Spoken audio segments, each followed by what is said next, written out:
have conversation online.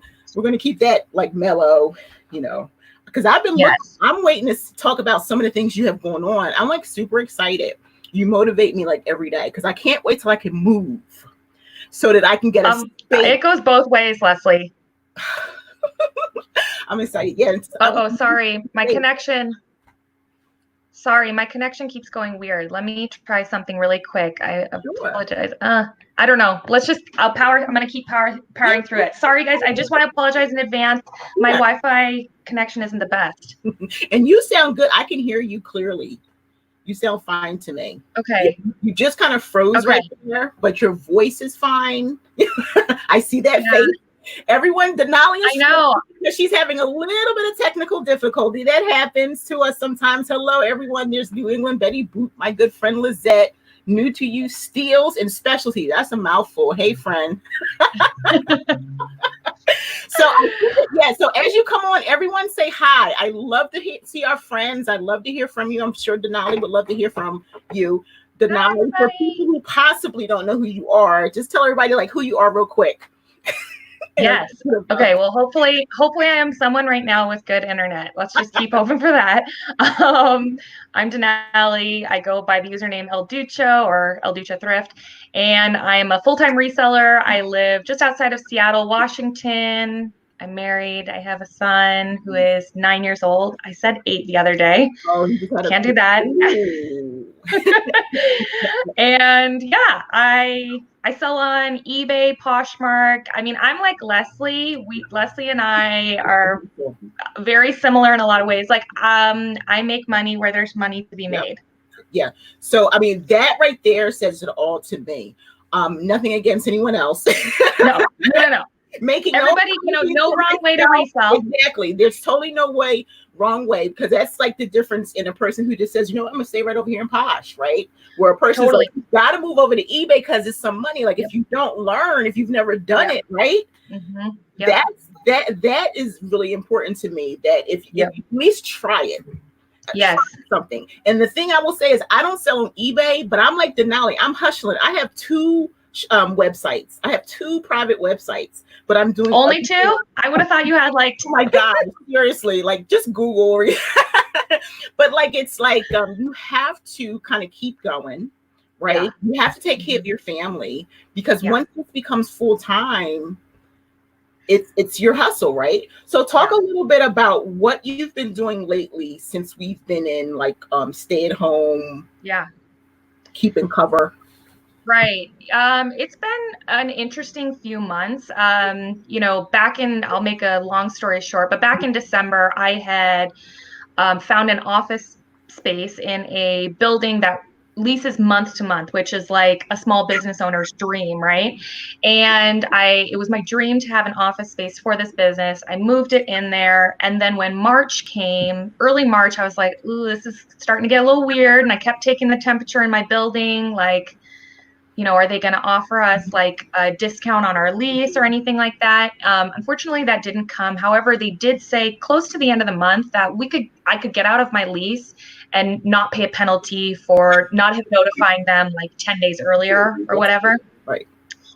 And so it was not a decision I wanted to make to leave the office space, but financially, I knew it was a smart decision because business had started. I'm sure everyone.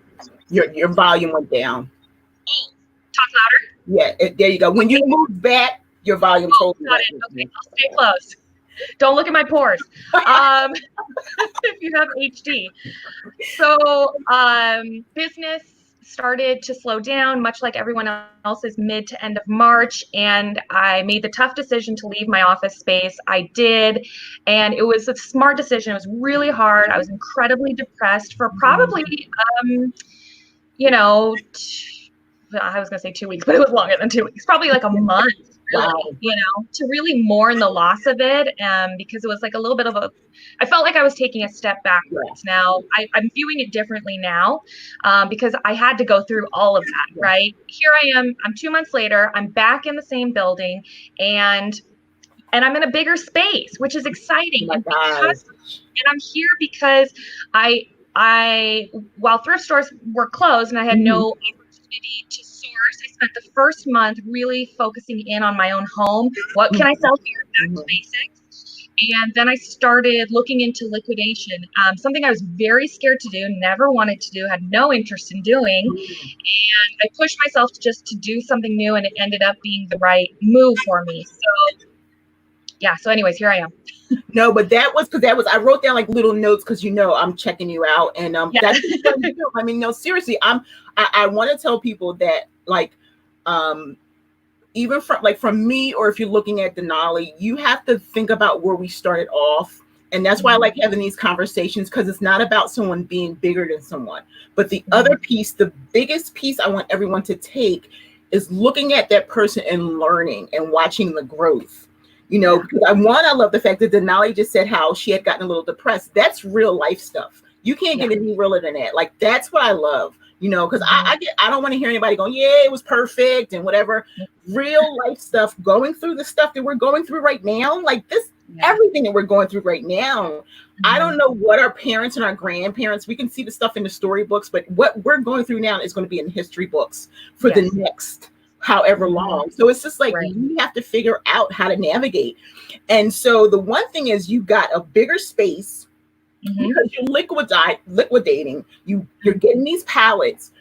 After you work through the fear, what was that like? Like, how did you make the decision, and what did you decide to buy? Like, how did you decide what you were going to get?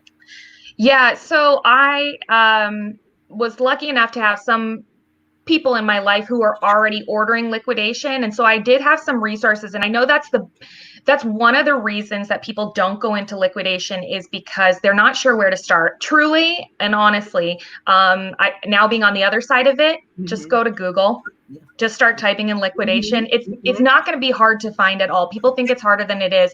And you're going to have to take some risks. I did a video recently where I talked about, there's manifested pallets and there's unmanifested. And basically, if there's a manifest, you're going to get a list of everything that's in there. Unmanifested, it's just a gamble, right? But if you want manifested, because who wouldn't want one, you're going to pay a premium, a huge premium. The other thing that keeps people out of buying pallets is the cost. The buy-in cost is scary high. I mean, I'm paying more than my mortgage for some of the pallets, and that really doesn't feel great. And they haven't all been perfect. You know what I mean? You do get some good stuff in there, but the majority of the items that you receive will be,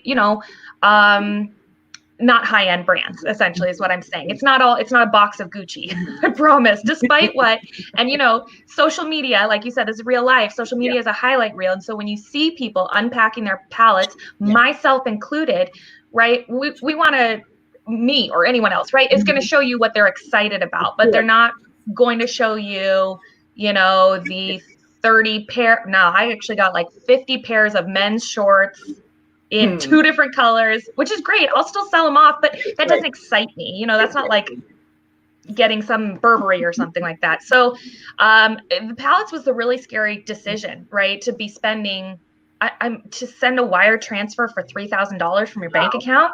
Doesn't feel fun. Because it might be a big old bust, and you just spent your family's money. So I don't know if I answered your question. Sorry. No, you did, but no, and we're going to get to some more stuff. But like, all this for me is like teaching stuff. I mean, we're having a conversation and we're learning. Like, I'm learning. I already knew about like the liquidation, so it also, you really have to think about it. But I love the fact that you're like giving out numbers and you're talking about your experience, because again, when people in our community they start where we are. And they're new or in the, kind of in the midst of getting used to some stuff, especially now if they're still at stay-at-home quarantine, if their stores haven't opened up, or even a few weeks ago, they're probably going like, yeah, I really want to get, a pallet, and they're thinking about it, and they've talked to their spouse, and their spouse is like, no, that's right, or whatever, but they're still not convinced because they see Denali doing it, or they see someone else doing it, and that's all they could think about is like, I need inventory. And I say, don't do it, people. You really have to be vested in your business. This is a business for me, and it's a business for Denali. So you really have to think about it. Do not, unless you know and you have some type of plan, use your family's money to buy. Yeah, don't go into it lightly. I mean, I wouldn't recommend that anybody just come into this, especially as a newer reseller, because once you get the pallet, I'll say again, it's not all fun. Wow. You're going through 550 to 650 pieces of inventory at once. That's all just been dumped in your home, wherever you can find a spot for it. Now you've got to go through all of it. It's all very overwhelming. And this is just like me, I'm not trying to complain. I'm just trying to say the real life part of it is even going through the pallets. I don't want to say depressed me, but very much overwhelmed me. It was very stressful on my body, not just physically, but mentally. Having things in your home, whether they're from the thrift store or from a liquidator, it is extremely overwhelming. And so if you are not self-motivated, a pallet will not be for you. Yeah, I know how I feel when I get like 100 pieces of something. Gosh, yeah. Like, whoa, like how I'm going to break this down, how I'm going to get everything out. So I can't even imagine like that experience. Hey, well, friends. And because like we're both bin shoppers, right? And so we're used to coming home with like lots of inventory, maybe like 2 or 3 IKEA bags. And that feels like a lot. This is a level that I had never experienced before. So how many IKEA bags do you think that would be? Well, I'm looking at some of them right now behind my desk. Wow. I mean, it's not all processed, wow. It takes it's a lot of time because it's just me, right? I don't even know. It would be 50 or more. I'm not even good at numbers. Because I'm totally IKEA bag. Like my husband, he's Ben's guy too. But I'm like, how can you not bring your own bags? One, and I'm in there. I take about 8 with me, and on a slow day, I may only do like 2 flips. For people who don't know, they change the stuff around. But on a long day, that could be like an 8-hour. That can be from opening to almost closing, kind of going through. Then you're coming home with 6 to 8 bags. You can do that. Right. And I'm like just a once a month like sorcerer. Okay. Yeah. Allergies are really bad, so I have to like drug myself up and wear my mask and just like go for it all day long, and then say, "Oh, I'll see you." So I can't even imagine like going through. So once you got the pallets, you decided. How did you make the decision to do mystery boxes as opposed to just like listing everything? I think part of it is, one part of it is just making some of your investment back quickly, right? I mean, you've got all this inventory, more than what you know how to or what to do with, and obviously, you're going to cherry pick the palette and keep some good stuff. Like I didn't put any Gucci. I didn't get any Gucci, but if I had gotten any, it didn't go in a box. You know what I mean? But there, it was an opportunity also to share with other people in a time where inventory was low. So it's almost like in some ways you're kind of crowdsourcing to buy a pallet for yourself. You know what I mean? And I didn't know if I'd be able to sell any. I'm very thankful that I have been able to sell them to other people. But then also some of it I'm sending like to ThreadUp, because I think that some pieces might do well there, and then the rest I'll just sell myself. So, but I kept a range of stuff. It wasn't like I just kept like high-end pieces for myself. And I kept because I sell all price points. I mean, and that's a really good point. I feel the same way. I like all price points, from shoes on up to whatever items I decide to sell, because there is a buyer for everything. And then, you're not going to get the $100 buyer every day. Exactly. And you definitely aren't, like, because there are going to be those things that aren't just to at least 30 or 40, 50% of the people not worth that $100. They're going to be looking in that $20, $25 range to get some stuff. So we have to be flexible in our business. And I'm glad that you said that. Did you hear that, friends? It's really important. Look, you see Denali's face. It's really important. I love this conversation. It's really important because that's how I feel. I think you have to leave room, because when you're a business owner, like you can't let money just sit there. Like everything that's sitting is money. You want to get it sold. Like when you got that pallet, your goal was like, I have to get this stuff sold and out of here. You're not like, I'm just going to sit around, right? Right. And you bring up a good point. And I believe, because I listen to your podcast, I believe there was an episode that you did. It was a few months ago, just talking about, correct me if I'm wrong. It was essentially talking about just like hoarding stuff or like a shopping addiction. Mm-hmm. I thought that was a great episode. If anyone hasn't listened to it, go Mm-hmm. back. I think it came out in was it like January or Yeah, December a little bit earlier. sometime? Mm-hmm. It was a really good episode because I think that there can be a dark or unspoken side to reselling. I know, my grandma by the end of her life was a hoarder. I could definitely see tendencies in myself, Mm-hmm. right? Of just buying frivolously Mm-hmm. or keeping things in my home frivolously. And I think it's really important to address those things. And again, going back to pallets, right? Like if you are already somebody who has inventory in your home, unlisted inventory, this is not, wouldn't have been a smart decision. Yeah. Yeah. As fun as it might look. I first of all, it doesn't look fun at all. Like really, Yeah. I just did an episode really lately about how I don't like reselling. Like that may be weird to a person who. Oh yeah, I heard that one. But I don't. It's a business to me now, though, and so in order to offset that, I do things that I like. I do the art and all the other things, and they do make me money. So the reselling, I'm good at it, and I can do it, and it's easy to source and get the items that I need, and I know how to do it now. But it wouldn't be like if I were to change careers or something, it wouldn't be my go-to. And that's me just kind of putting out honesty to people because we get in a rut, right? So we have to be honest with ourselves about things. And if it's something that you're having a difficult time with, balance that off with something that you really enjoy. And it does create a balance for you. So you're not going like, oh man, I got to get up this morning. And for me, I'm like, even though it's a lot of things I don't like, I'm home and I don't work for anybody else but myself. So that's the beautiful thing about it. Yeah, that's like one of the silver linings to the job too. I mean, right? It's like there's parts of this job, like you're not going to love every part of this job, right? But you have to find what's going to be the fun part for you. And remember that when you're doing the parts that suck, for lack of a better word. Well, I can imagine for you, I can only imagine my children are all, I want to say my baby will be 18 next month. She's my last out of my 5 and combined out of our 10 to graduate. Exciting. We have 2 seniors this year. Yeah. So for me, it's a wonderful thing. I don't have any babies. My granddaughter's 6 and she lives with her mama. But I can imagine that this, even though we were going through some challenges and you had to leave your office, it must have been a great thing to be able to be home with your son and be available and the homeschool and talk about that. Yeah, I mean, I think I have to say it was great. Otherwise, I'll sound like a terrible mom. No, but,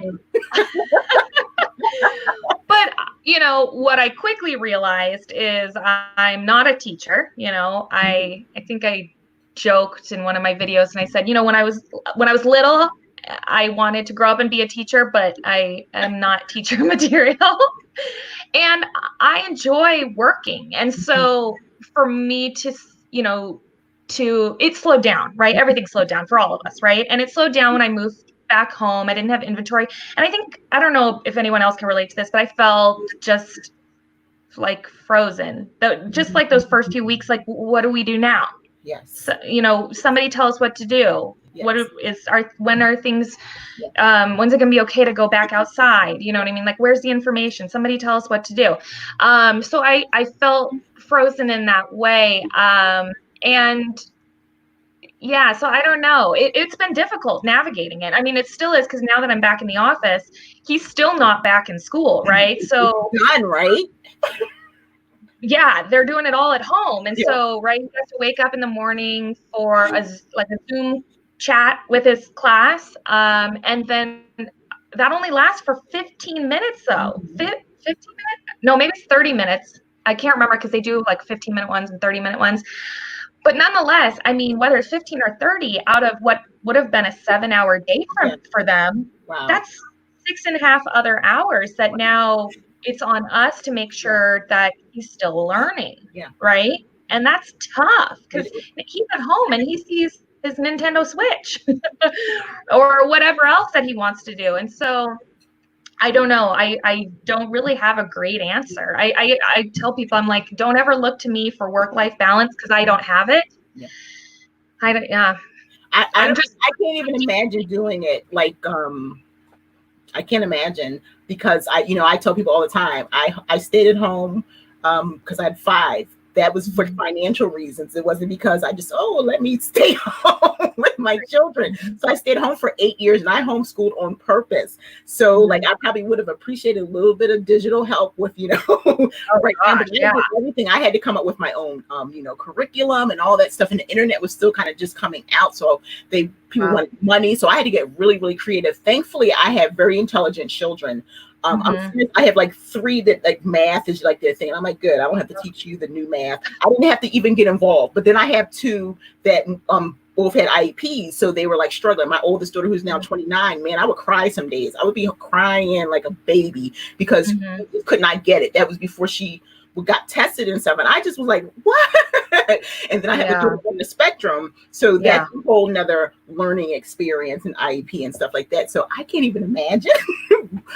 No, Leslie, I can't imagine. No, sorry. Like, I can't imagine doing it with all the kids, homeschooling, coming up with your own curriculum, not having the digital element. Oh my gosh, I had 2 businesses. I looked to moms before me, or my mom, or any mom, and I'm just like, I don't know how you guys did it, because like I cave and give him the cell phone in a heartbeat, when we're at a restaurant. And I think back to like, what did people do before this? Like, hats off to all the moms. I mean, like, I do say the same thing to all the moms, and it's okay not to be okay. That's the first thing. But then we're all not, just like Denali said, we're not all teachers. Like, hey, that's why when my finances got better and every child got a certain age, okay, you're off to school. You're off to school. And I was okay with that. They've been fine. They've been public school, and it is just fine. Like when I think that's sorry to interrupt. I was just gonna say, I think that's the tough part too, as a woman and a working mom, when you have to make those decisions where it's like, well, is it more cost effective for me to stay home than it is to continue to work? And it's not for lack of not wanting to be with your child, right? Because of course you do want to, but you've also had career goals in your life for yourself. And I feel bad for people, who, not feel bad, but you know what I'm saying? It's just like, for anyone who has to compromise on what they want to be doing in life. So and even now it's kind of reversing back, because there are a lot of companies who have closed for some reason or another, right? So then to a person who that was their livelihood, and it doesn't matter where you work, because I have a food service background, and that's what my daughter, Stephanie, she is on the spectrum, and she's like very regimented.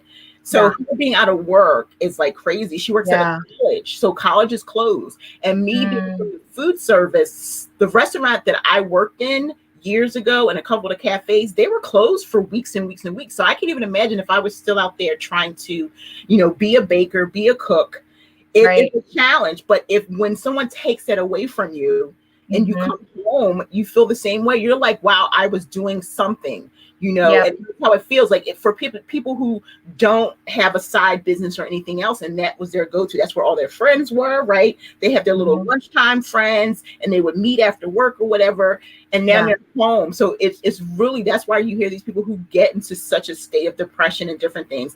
And there's so many people who can stand in judgment, but we all have our own different roads to take. We're all going through different things. And I tell people right now, in a sense, I'm kind of okay, because in terms of work environment, nothing changed for me. I was home. Right. But I'm like what you were saying earlier, when can we go out? Because I would be home, you could be home for a couple of days. And that's because I knew I was hustling. I was doing my thing. I'm really focused. But then when I'm ready to get up and go walk in the park or whatever, or go to the specific store, I'm like, wait a minute. Where can I go? Just like you said, where can I go? And I was home in the house for a whole month. And then when my daughter started working, she's an essential worker at 17. Okay. And I took her to work for the first time. I'm like, I'm not getting out the car. I'm not doing so. I was literally in the house for a month, so I didn't know which way to go. I didn't know what to do. I dropped. Did you and Thomas have like a back stock of any inventory to work off of? We have tons of inventory. Like if you see our house, that's the cool thing. Like and because I talk about that all the time, like how I'm really creative, and I was like you. I go through everything in my house, and we're moving in October. That's our goal. Things have gotten messed up because we're going out south. We haven't been able to travel because of everything that's going on. We had to cancel a few things, but once we find out where we're going and when we're moving, more specifically before November. So I've been taking every room by room, and literally turning the platforms into my online garage sale.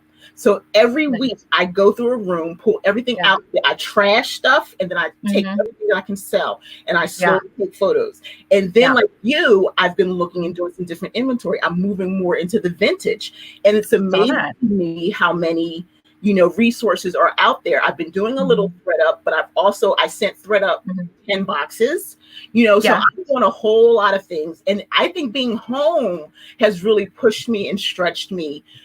Then Thomas has like stuff in the basement. Like if you see our basement, shoes stuff in bins, Denali. Like I remember you telling me. Yeah. I don't know what's in that bin. And so like, and he stopped selling on eBay. I'm like, so he stopped. I know. Yeah. And that we're talking 20 years as an eBay seller. That's crazy. One of the reasons being he has a clean out business. So you know how we were just talking about like the hoarders and stuff. He's licensed and he has a truck, and he's going to beat me up because I just forgot the name of his business. Well, tell him it'll be in the next video. He doesn't watch my videos and stuff anyway, just because he's only on Tucker Talks. He doesn't watch anything. He doesn't watch anything. He came to me one day and said, "Oh, I'm so sorry, sweetie. You're like at 16,000 followers." It's okay. So he can't tell anybody what my videos are about when I'm talking about it, unless I'm telling him myself. So he has tons of stuff, and he does the clean out. So he'll bring what we were doing in the beginning, because everything was closed. He would bring stuff home. We would take what we want, because it'll be like, instead of somebody doing having an estate sale, they just say, come on, and the family took what they want, and then Thomas would go and clean it out. So he would bring stuff home, take what you want, he want, and we would put everything out on the like a garage sale, put an ad on Facebook, and just let people come and take whatever they want. So that's pretty cool. I got some vintage shoes from him last week. Some whole bin of workout clothes, a lot of them wearing eyes and stuff like that. So we have really great resources, and so it's been a really great learning experience. So is he doing Poshmark more now? He's doing Poshmark and Macari. He seems to. The funny thing is with Poshmark, he's interesting. And I laugh because I'm trying to always teach him some different things. Like I just told him to do the copy listing feature. And I say to him, sweetie, like it's 100 likes there. How about if you just like relist it or offer or do something? I don't have time to deal with that. He'll probably pop on in a minute. But but that's the thing. And I say, he'll ask me a question, but then when I start talking to him, it gets a little, he's like, yeah, never mind, I'll figure it out. So he's the guy who doesn't charge a lot of money for his stuff anyway. So he's like, put a pair of shoes on. He knows like what's worth 100, so that'll be 100. But then he also goes, you know what? I just want, and he's a bin shopper. He doesn't do retail stores. He's been doing the bins from the beginning. So he just goes by that. He's like, it's my numbers. I'm gonna put some shoes up here, and I want $25 for them, and that's basically it. Perfect. And so I love that mentality. I mean, he comes from the eBay world, so he's like, what? This is what the sale is. A package, and he's out the door. So we've been really doing good in terms of like, I have so much stuff. I'm doing handmade stuff. And so it's really, I tell people all the time, if you're resourceful and you look and you do research, you can do whatever you need to do. I'm actually more comfortable now kind of being home sourcing, because also if you're looking, like, you were saying the palettes, they have to manifest. So you have an idea. It's kind of similar. Whereas the bins, we're going in like, what can we find today? Right. So totally. Yeah. So that's where. And that's how kind of the unmanifested palettes, because I've been buying the unmanifested, right? So I mean, it's like you're essentially buying a bin. It's all new with tags, kind of. I don't know. There's sometimes some weird stuff in there, like you find in the bins, but but it's the same sort of thing. It's like, treasure hunting throughout the whole thing. Its own version of it. So tell me about your Shopify. That's exciting. Yeah. So I started it initially. I had ordered like a large lot of bras. They were like new with tag and new without tag bras. And I thought, okay, I'm going to list these all for, I can't remember what I did them for. It was like $25 or $30, which was a good price because they retailed for like $65, I believe. And I thought, like, let me just put this out there to anybody who follows me on social. Maybe I can just, move the bras quickly, right? And I was able to sell some, which is awesome. Super grateful to anyone who purchased them from me. But I didn't want to put it on Poshmark or eBay. I thought I want to cut out some of the fees, but I don't want to have to deal with spending like a billion PayPal invoices because that's just hard to keep track of. So I went on Shopify, and I think if you're fairly comfortable with technology, to anybody who hasn't ever used Shopify before, if you're comfortable with technology, it's not too difficult to set up and then just kind of navigate your way, stumble your way through it, like any new platform, I guess. So yeah, it took me literally probably from photographing the items to listing them on Shopify. I did it all in one night because I'm like you, Leslie, like we're getting this done. Gotta get it done. Gotta get it done. So I did it in like 4 hours, Nice. the whole process one night. And yeah, it's awesome. It's a great platform. They take a very small percentage. It's really similar to PayPal, essentially, except you get like this little website storefront. Yeah. And I like the way that Shopify, the user experience of it, as opposed to, I think I've looked in the past, I think the other website is called like, is it Squarespace? The other one? I've looked at Squarespace before, and for me, it didn't feel as user-friendly. Right. I like Shopify better. So yeah, it's been working out. I'd like to get more stuff over there, but the only thing is this would be good for you. I'm like, which way do I point? Shopify does not currently integrate with eBay or Poshmark. However, they do integrate with Etsy. And so you could pull over all of your listings. It's fairly easy, I'm guessing. I haven't actually done it myself, but I'm guessing it's fairly easy. So I'd like to see some integration with other platforms so I could pull stuff over and put it just on my own website. Yeah, that'll be great. Yeah, Shopify. I've been using Shopify for about 6 years as a handmade seller. Oh, okay. Now I use that strict 100 for a reseller's passion, and I pay for the $29.99 monthly fee because I do everything on there. If you go there, everything's on there. I do consultations. I have a couple things for sale, but all my digital products are there. That's where I host the blog. All you can go, it's one-stop shop. You click and it takes you to my podcast, it takes you to my YouTube, it takes you to all my stores. So that's the cool thing about my Shopify. But when I started, I have a new website for my new brand, Am I Really Bald? And that's what I'm going to be using for my money raising. I have started intentionally for that. So I have a podcast for that, I have a YouTube for that, but I also added a shop to it. And so I'm getting slowly, but what I've been doing just the last week is creating tons of tie-dye and all kinds of stuff. And every purchase from that website, 10% is going first to the NAACP, Feeding America, and then I'm going to be looking for 2 other organizations. And I'm always doing that because my Etsy shop, that money, 10% of that money goes to Autism Delaware and hydrocephalus for my girls. Yeah. So I'm always about giving back. And so that particular website, Am I Really Bald? And I got that. I do use Weebly for that because I didn't want to pay the same amount of money. So Weebly is $16 a month. Oh, okay. And I really like how that one's a simple one as well. Okay, cool. I'd never heard of it. It's because it's Weebly, Wix, and it's all kinds of stuff. But I heard of Wix. Yeah, and I just did research because I also didn't want a platform where I had to pay all the yearly fee at one drop. Yeah. And so like with my Shopify, one purchase of something that somebody basically takes, like if I hold Zoom consultations for business. Aside from retailing, I help ladies, grow their businesses and stuff. They pay me $40 an hour to talk on on Zoom and help them build their businesses. So that's on Shopify. Yeah. So I'm just doing some stuff beyond. So yeah. So definitely stop by Am I Really Bald? Look, Lizette put it in there. She's super sweet. My friend Lizette, New England Betty. The Midway Summer. My volume. Well, that was at one point you had gone back, but now it's fine because how long? Yeah, it's also tune into a Grateful Queen, Annette Lilypad. Hey Bill, hey Restyle Secrets, Daniela. Girl, yeah, there's Bill, Lori. Hello, friends. Everyone, thank you for joining us. Hit the thumbs up and everyone just say hi. Yes. Just say hello. We want to know who's here. Don't hide. Yeah, and if you're not subscribed to Leslie's channel, you guys hit the subscribe button and the bell notification if you want to know. Subscribers, like YouTube, I wasn't using it to my benefit, but I find some other things that I can do with it. I'm having fun. So, so you have double space for your business. Was that intentional or was that what was available for you? Intentional. Yeah. So the first time I moved into the office, sorry, am I frozen or can you see me? I can hear you. I can see you and hear you. Okay, good. Sorry, it just went out on my end. I'm just like, okay, I'm going to keep talking.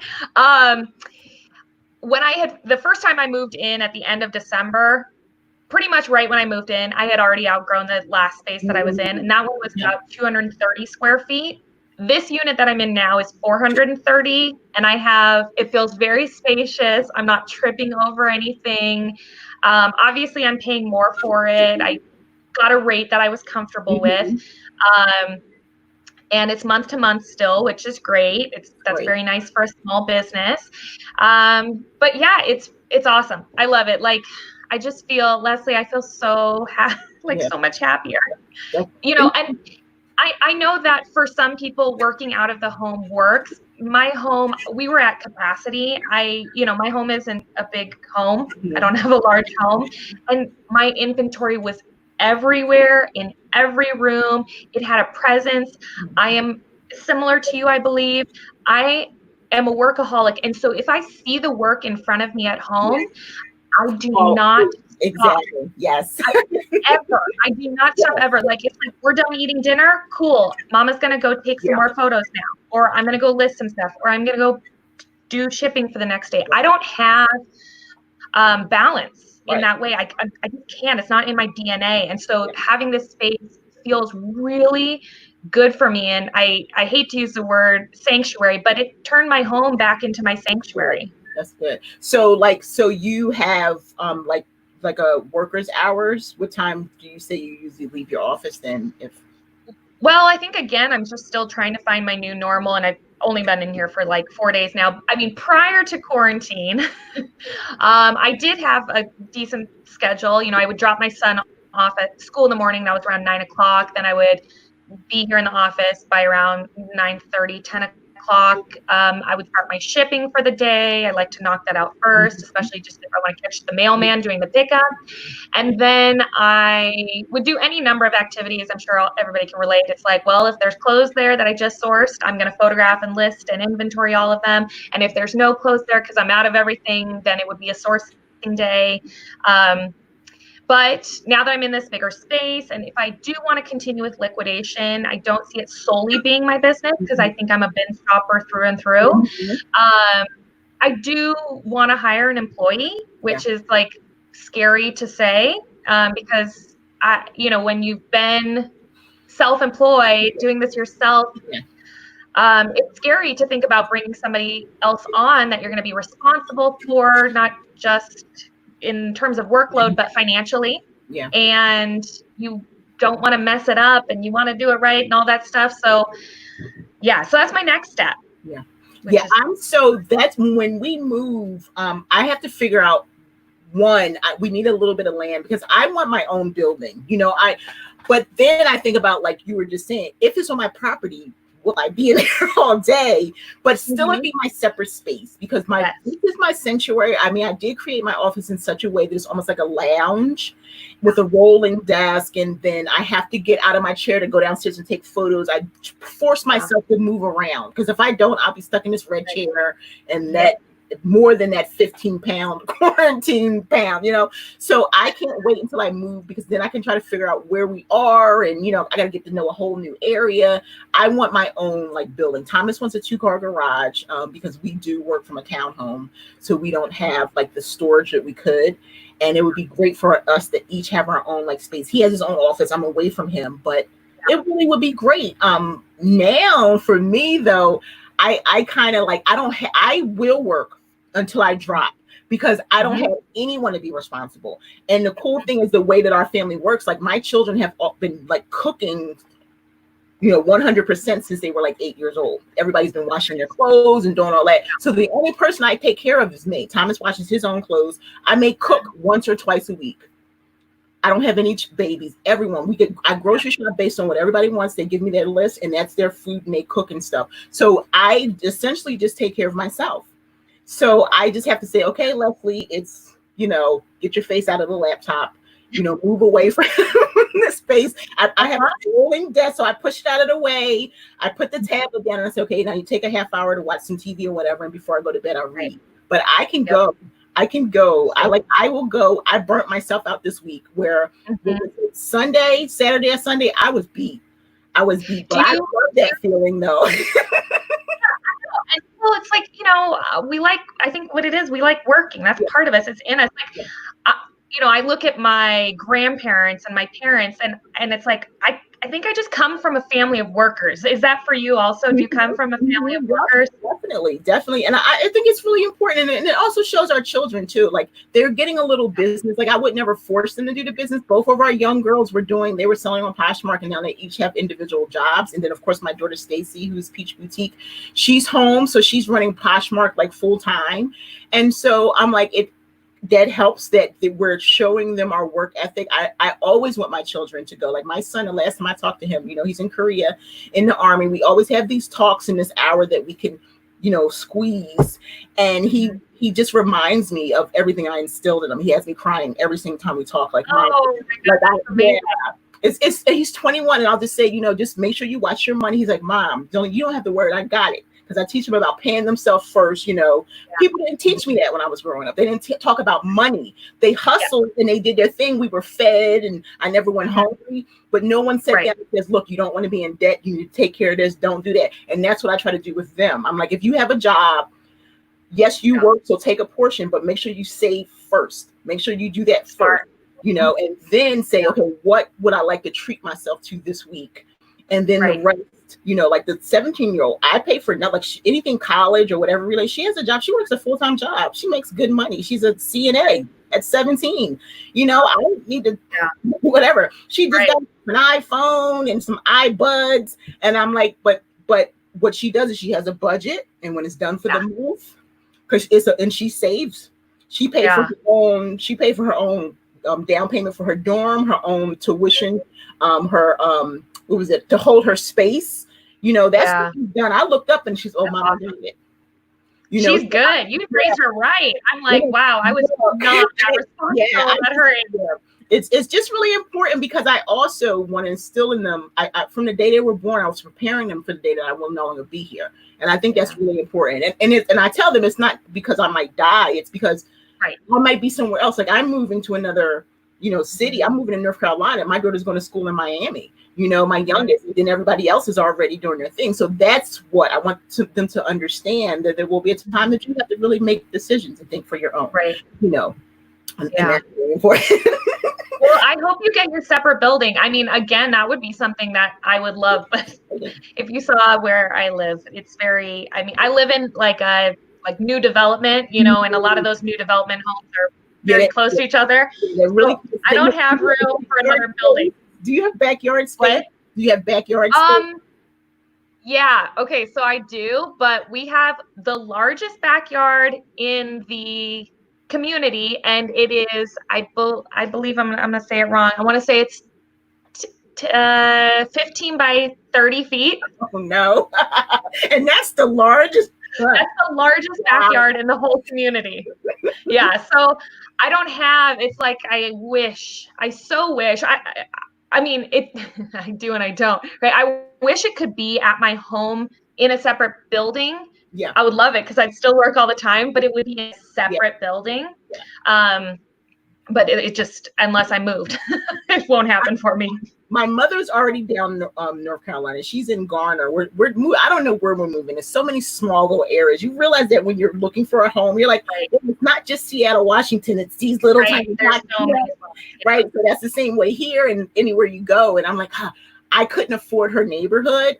When my mother bought her house 10 years ago, it was $50,000 less. They built a technology building, so everyone is moving on her street or techies, younger families. She's locked in. She's got this beautiful house, and it's like this outbuilding that is huge. It looks like another house. It looks like it could be an apartment. It's huge. And my niece, she's raised my nephews and my niece. They're not doing anything with that. And I just go, oh my gosh, I'll take your whole house. And seriously, it's so beautiful. And I was like, Mom, that building. Wow. I said, Mom, if I move down here, can I have your house and you move? Yeah. Okay, you buy her a new house. Seriously. And then you take her house. Oh gosh, like the yard is nice, but just that building, when I go, like, wow. The garage would be perfect for Thomas. You step down in this huge garage. I'm like, so we're going to have to really kind of like, I'm going to have her like riding around in the next couple of weeks and just looking and stuff like that. Cause she's already like, where are you moving? Do you know where you're moving? It's not going to be too far away, is it? I'm like, no, Mom. You're like, yeah, I know where I'm moving. I'm moving to your house. Seriously. Every time I go, I just sit there and go, wow, look at that. Yeah. Oh my God. Bedroom on the first floor. Oh my gosh. Yes. All right. Well, fingers crossed. Maybe you'll just find maybe you'll find whoever built that one. Maybe built one close by. Yeah. The only thing about her street is like a lot of trees. To me, I get one strong wind, and it's just because they're way taller than the houses, but it's a lot of houses. I want a little bit of land because also, some places people, and we would be new, some people, I don't want my neighbors to go, oh, like this new couple's bringing all this stuff in, like what's going on, so I just want to be like, so I don't want somebody like right on top of me. So that's my concern. I don't mind moving, but I am a little frightened of the change because I don't know like where we are now. I know all my neighbors, but nobody talks to each other. So it's like, whatever. Yeah. Hey, from over there, The thing about the trees, like you're totally warranted in being concerned about them. And I won't make it a long story, but in our last home that we lived in, my son and I were in the house. And while we were in it, we had a over 100-foot tree fall on top of our home. It karate chopped like half of our home. No. And luckily my son and I weren't injured, but like I was in the room where it came down and like the ceiling came down on me. Wow.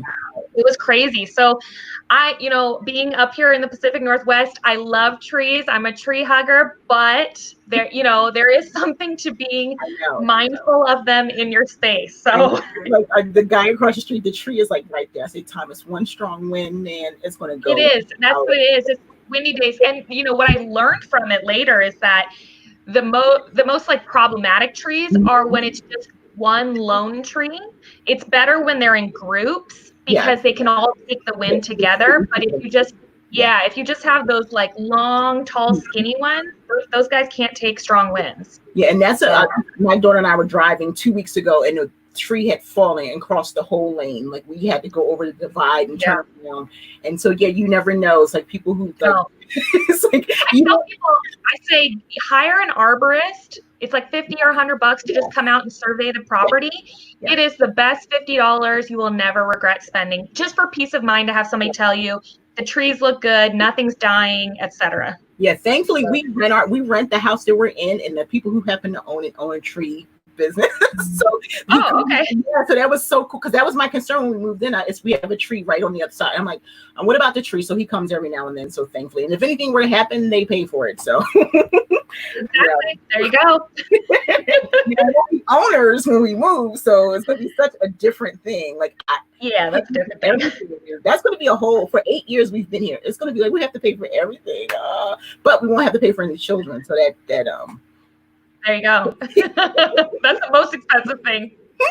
So Denali, what's next for you? What's going to be happening in the next few weeks for you?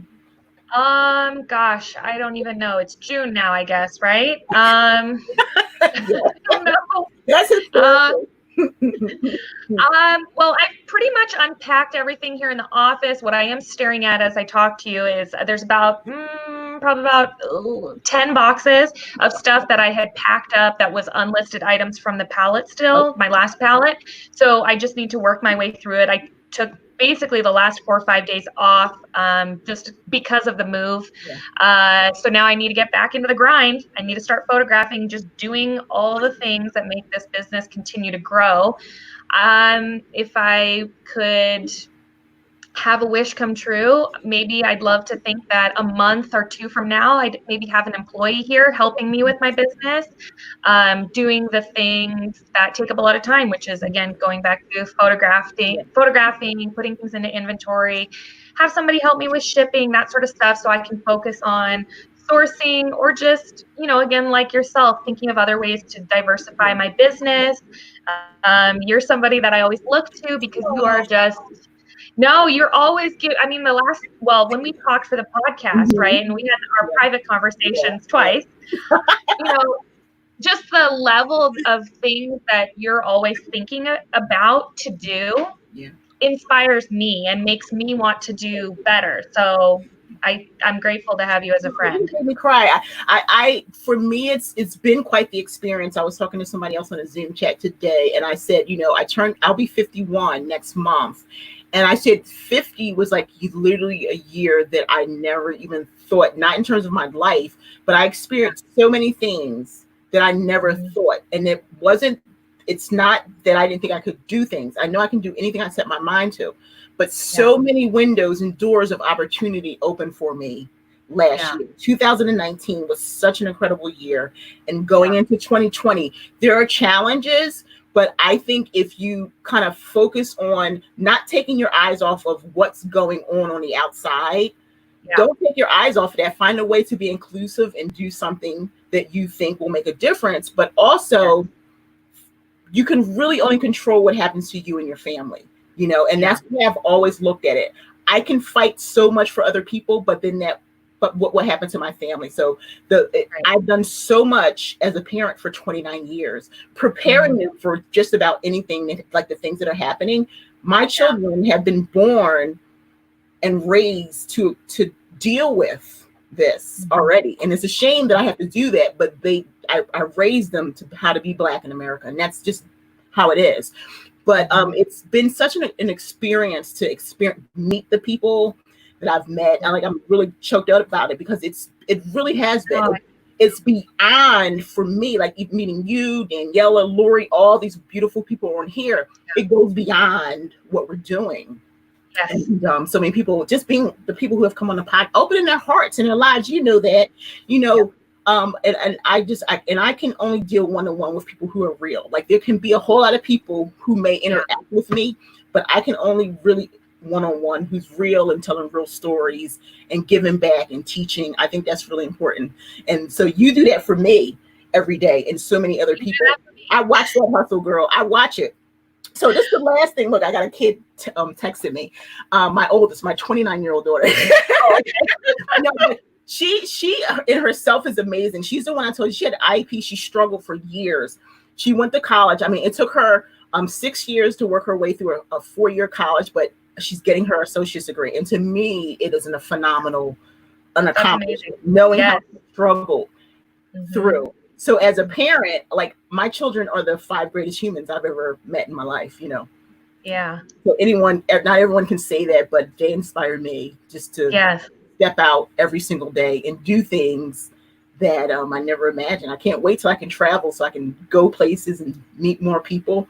So Denali, tell me, through everything from the pandemic, what have you learned about yourself through this process? I guess the first thing that I just came to my mind is that I've got a long way to go. I thought the first time that I moved into the office, I thought, I did it. I did the thing that I've been wanting to do for these past few years since I went full time. And then that came to, it kind of slapped me in the face in March when the economy changed a little bit and I needed to make smart decisions for my business. And like I said, feeling depressed about it and not knowing what to do with my business or myself personally. And then taking these past couple of months to make changes, and I'm back here again. And I just think to myself, like, you can't ever get comfortable, right? I don't want to say that in a way where it's like negative, but I guess the most positive way to say you can't get comfortable.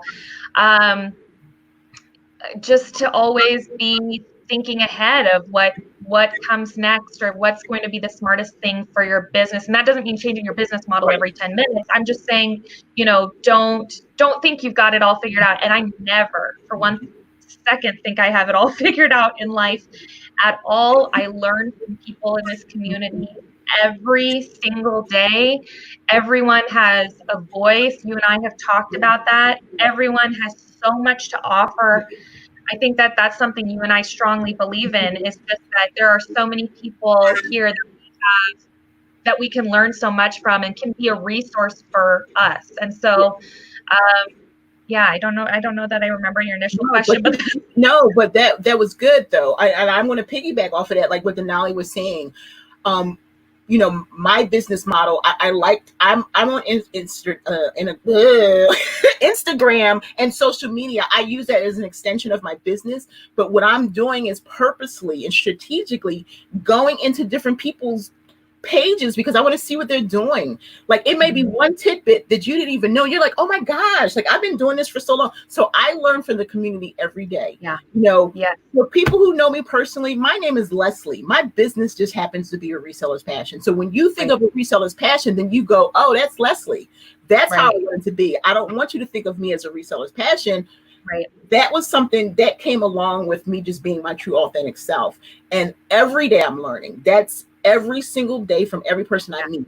I don't, we do have those moments where we go, wow, they have those packages. But then I step back and go, I don't know what their journey has been, know? So the best thing to do is say congratulations and try to dive deep and see what people are doing to get their business moving. So that's what I advise everyone to do. I advise you to find some people that you can really stand with, and that makes it different. You don't have to be friends with every single person. That's not going to happen. You're not going to find that person who is like maybe this huge reseller who's constantly that you're trying to talk to.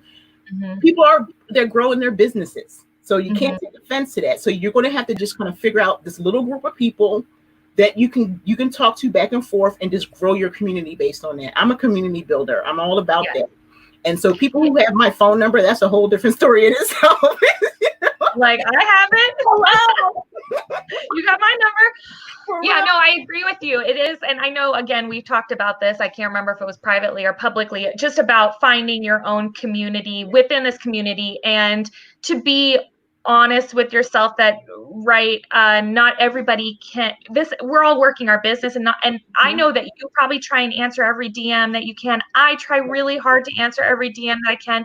And I say that because when I first started out, I messaged somebody and they never wrote back to me, right? It's still somebody in the community today, but I don't fault her for that. If anything, I fault me and my expectations that she should have responded back and answered my questions that frankly, I could have Googled or only experience would ever teach me. There's no answer she could have given that would have been enough for me, probably, because a lot of my questions, I think too, were personal and financial, just like, well, how much money do you make to make and it's just like, I look back and I cringe a little. I wonder if she ever read it, but that's okay.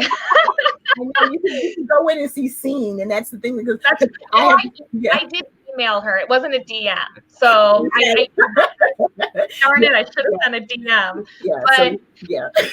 But managing your expectations in that way, and once everyone is out of quarantine, shelter in place, whatever the case is, going out, taking the risk and going to a Posh and Sip or some sort of reseller event to meet people, because I promise you, you're about to meet, you're only one Posh and Sip away from meeting your new best friend. Yes, these people will tell you, Lizette, Lori, Danielle. Yes. So many people, Wanda, a lot of people coming up. I mean, I've met these people in person, and the ones that I haven't met, I can't wait to meet them. One day we'll find each other, but definitely find your tribe. So the last question I have for you is, are you doing anything aside from your business?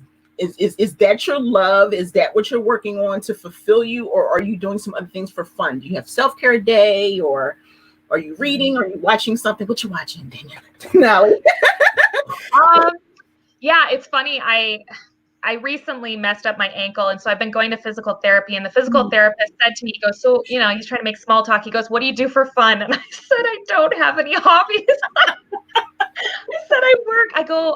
I'm self-employed like you, dude. Like I don't have a hobby. So I am really actively working in the business. So sad but true. I don't really have a life.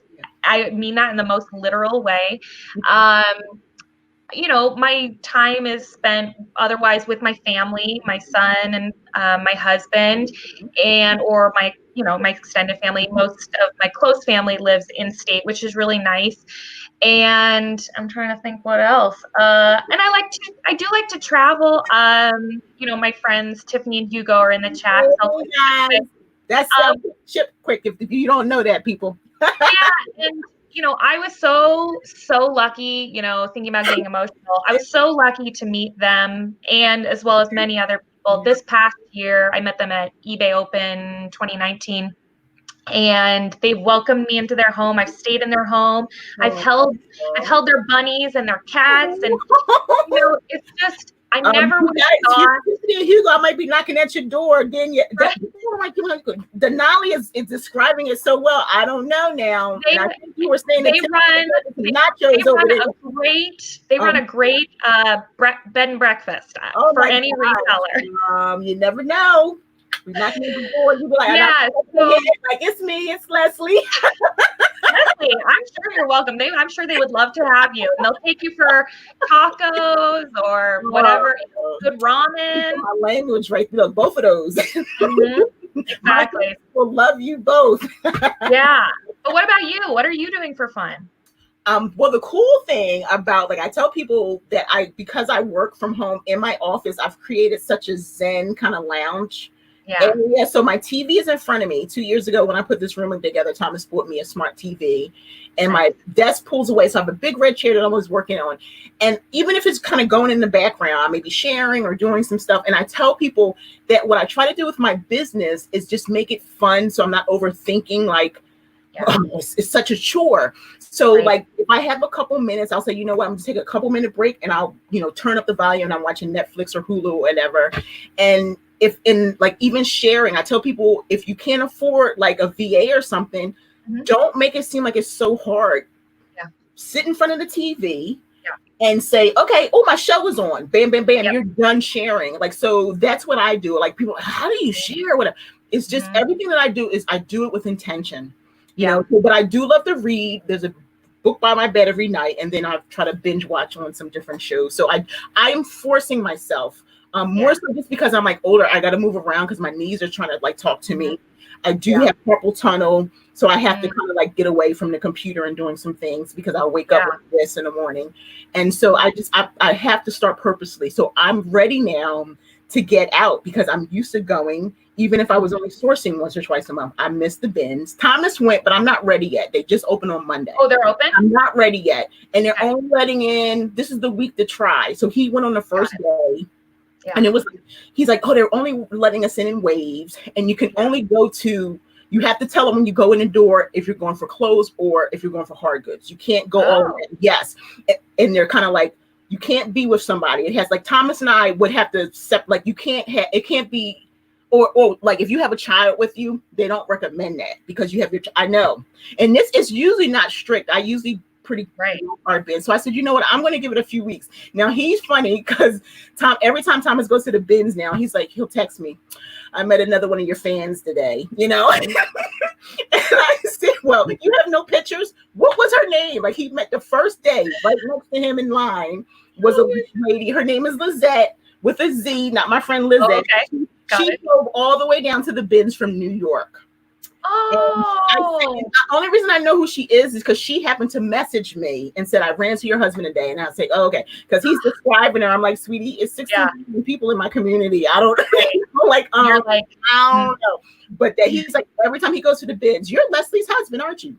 Yeah. And I'm sorry. Or the post office, you're Leslie's husband. I'm sorry, sweetie. I don't know what to tell you.